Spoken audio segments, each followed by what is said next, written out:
Ó, eu recebi uma mensagem aqui que botou assim, ó, diga que só não fui eu que atrapalhei para atrasar a SAF, viu? E diga a ele que é Leonardo Martinez, quase inimigo dele no início, mas atual grande amigo. Léo foi muito importante. Léo foi um cara que foi fundamental em todo esse processo, né?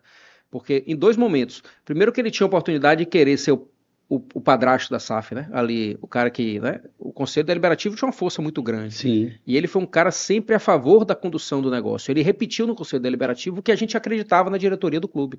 Tanto eu quanto o Vitor ali conduzindo o processo, a gente queria que o negócio acontecesse. Nunca foi assim festivo, nunca foi botando melancia na cabeça para ficar aparecendo, nunca foi querendo ser. A gente quis fazer o negócio da forma que ele precisava. E o Conselho Deliberativo também no comando de Leonardo Martinez, e aí não só Leonardo, como todos os conselheiros que tinham a responsabilidade com o clube, mesmo de oposição, sempre foram assim a favor do negócio. Vamos entender e vamos fazer o melhor estudo possível. E no segundo momento também, Leonardo, no momento de crise da gente, né? Quando muitos aproveitadores tentaram quebrar uma lógica que o Bahia tinha conquistado lá em 2013, que era a lógica da democracia, da estabilidade. Presidente eleito tem que cumprir mandato, salvo pelas questões que estão previstas no estatuto. E eu vi conselheiro pedindo impeachment de Guilherme Belintani porque a gente demorou para contratar diretor de futebol. Então, nesse nível, o que é uma vergonha para a democracia do Bahia, mas está lá.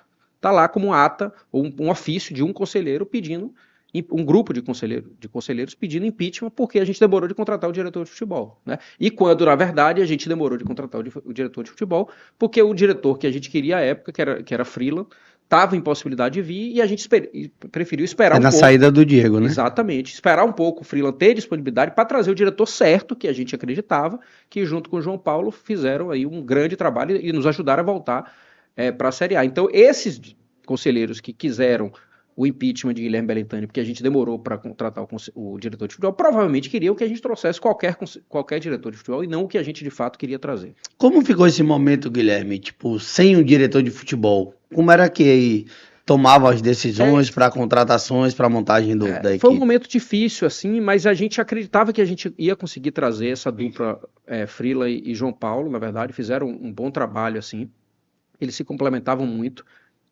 Foram mais ou menos 60 dias, se não me engano, né? Acho que foi 60 ou 80? Não, acho que 80, não? Eu não me lembro exatamente. Acho que chega a 80 dias. Eu acho que se você considerar que Diego se desligou ali no começo do ano, sim, mas essa transição de Diego demorou um pouco mais. Mas assim, entre 60 e 80, não sei ao certo, foi um período difícil, mas a gente tentou alguns que a gente acreditava e teve uma hora que os que estavam disponíveis a gente não acreditava.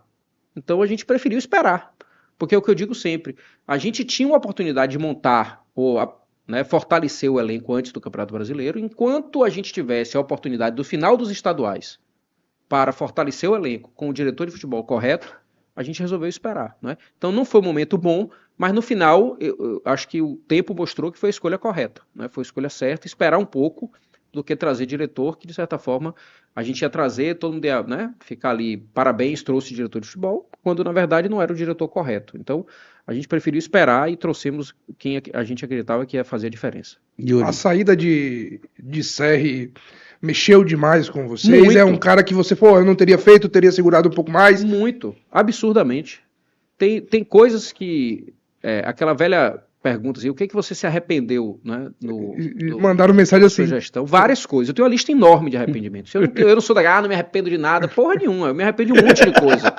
Tenho uma lista enorme de arrependimento, mas é o que eu digo assim, o cara que tá ali dentro da área, perde o gol, é o cara que tá dentro da área, velho. Então, assim, não é pouca coisa ter coragem de ser presidente do Bahia e dizer assim, velho, eu vim aqui para enfrentar, para errar, para fazer essa coisa toda. Eu tenho um arrependimento, eu me arrependo de demitir Roger Machado. A gente em 8º lugar no Campeonato Brasileiro.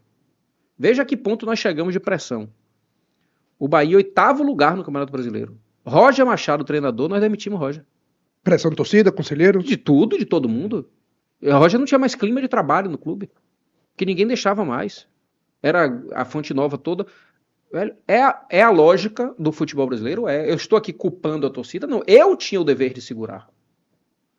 Eu tinha o dever de segurar. A torcida age com o coração, faz parte. Quem sou eu para criticar a torcida? Mas eu tinha o dever de segurar. O Bahia não conseguiria trazer alguém melhor do que Roger e demitir o Roger. Eu falo assim, aí você resolve o problema por uma semana, depois começa tudo de novo, gente. Começa tudo de novo. Então, assim, você gosta ou não do trabalho de Rogério Ceni, e as pessoas podem, né, gostar ou não, é justo, é normal que faça. Mas não é normal demitir treinador no meio da temporada. Eu fui aprendendo isso. Né? Londrina, a gente foi agora, sob nossa gestão no ano passado, primeiro ano ali, a gente chegou no meio do campeonato praticamente, ajustamos aqui e ali, trouxemos Claudinei Oliveira. Se ganhássemos o último jogo, a gente subia para a Série B. Não ganhamos, perdemos. O que é que eu fiz com o aprendizado que eu tive? Claudinei, vamos continuar? Vamos continuar. Hoje é o treinador. Hoje fizemos fomos eliminados dos pênaltis lá para o Operário, na semifinal do Paranaense, mas com a melhor campanha do Campeonato Paranaense e com a equipe mais jovem do Campeonato Paranaense. A gente foi eliminado porque, na hora do jogo, né, nos pênaltis, time de Série B lá, um time forte, o Londrina está na Série C, tudo pode acontecer. Mas era a melhor campanha do Campeonato Paranaense com a equipe mais jovem, sequência de um treinador que não subiu, mas que a gente acreditava no trabalho. E aí eu me arrependo, claro, de Roger Machado, me arrependo de Diego, sim, me arrependo, porque eu entendo, de fato, para mim, é um cara que... Mas partiu de vocês mudar ou não, Diego Diego, na verdade, quis sair? ele naquele momento ele não tinha mais condição, assim, né? Ele precisava se afastar para, de certa forma, se proteger e cuidar da doença, e ele estava, de fato, um pouco doente naquele momento, e ele não tinha mais condição. Mas a gente podia ter protegido mais ele, ter deixado ele dentro do clube de outra forma. Essa do protegido, Guilherme, tipo, você fala assim, pô, a gente poderia ter protegido o Diego e tal.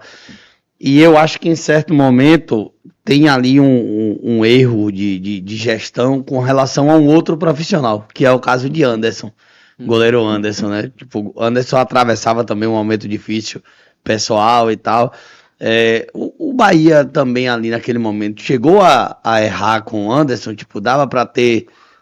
digamos que velho, vamos poupar você aqui e tal, disso que tá acontecendo, porque chegou um momento que Anderson chegou a virar chacota no meio da torcida, né? Pela fase que tava ruim. Aí eu vou falar assim, eu acho que a gente poderia, talvez, mas a gente também ajudou muito o Anderson. Sim. Assim, muito, né? A gente, pela presença que ele tinha dentro do elenco, pelo quanto ele nos apoiava, pela relação que ele tinha com o clube como um todo, tecnicamente, o que ele vinha mostrando ali, talvez não fosse para a gente renovar o contrato dele para o último ano. E a gente renovou. E aí, hoje a gente valia, foi certo renovar ou não foi certo renovar, mas a renovação já incluiu ali, certo ou errado, já incluiu o reconhecimento dele com o clube. Talvez ele foi mais exposto nesse último ano porque ele precisou jogar e tecnicamente ele não estava preparado. Não estava no nível da competição. Exatamente. Então, assim, só que aí é lógico, e aí vem erro de presidente novamente, assim, como é que você renova com um atleta que não tem condição de ir a campo, né? A gente não conseguiu prever isso, mas no final ele terminou se expondo por causa disso, mas acho sim que a gente podia novamente ter protegido mais, mas essa proteção ela tem um limite quando ela começa a afetar demais o campo, porque aí todo mundo se desprotege, né? Você proteger um jogador, renovar com ele por causa dele como ser humano, pode acontecer em determinada circunstância, desde que você esteja bem cuidado ali para que a participação dele seja somente quando for extremamente necessário, né?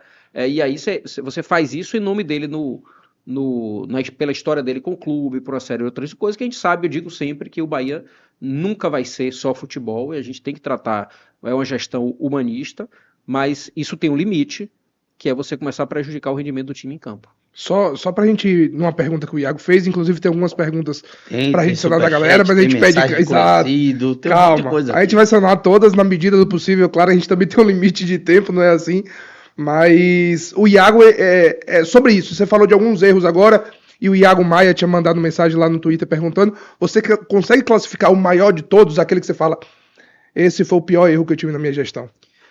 Para mim tá muito claro que a maior mancha da minha gestão foi o rebaixamento. E o rebaixamento ele foi fruto de uma confiança num time que tinha acabado de ganhar a Copa do Nordeste, combinado com um momento financeiro muito difícil, e que a gente assumiu um ônus de ir em 2021 com uma folha de R$1 milhão a menos do que a folha de 2020. Por que isso? Porque a gente acreditava que isso ia dar um efeito no final com encargos de 15 a 20 milhões de reais no orçamento do clube, e isso ia ser determinante numa retomada financeira do clube no pós-pandemia. Vamos então fazer de 2021 um ano ok do Bahia. vamos entender que talvez a gente não chegue no pré-Libertadores, como é o sonho da torcida, mas vamos proteger as finanças, porque com esse time aqui dá pra gente frequentar o meio da tabela. E a realidade se mostrou diferente, tanto porque o time não rendeu como a gente esperava, quanto por todas aquelas questões que eu já falei, né, de mudança de treinador, e aí não rendeu, a gente troca treinador, e aí vem a questão de erro de arbitragem, uma sequência de erros ali que acontece. Então, o meu maior erro, de fato, foi ser menos agressivo na montagem do elenco de 2021. Eu poderia ter sido, fiz isso em nome de uma proteção da dívida, que o clube estava ali naquele momento, mas o futebol não perdoa isso, né? Eu poderia ter investido um pouco mais sem que isso significasse uma irresponsabilidade. Se a gente gastasse 1 milhão a mais por mês, não seria irresponsável da nossa parte, seria justificável, a gente estaria repetindo a montagem do elenco do ano anterior, mas eu preferi dar um passo atrás em nome de uma, digamos assim, de uma responsabilidade excessiva, e isso jogou a gente na lama. Então, eu diria que o maior erro foi acreditar que em 2021 a gente conseguiria permanecer na Série A com aquele time.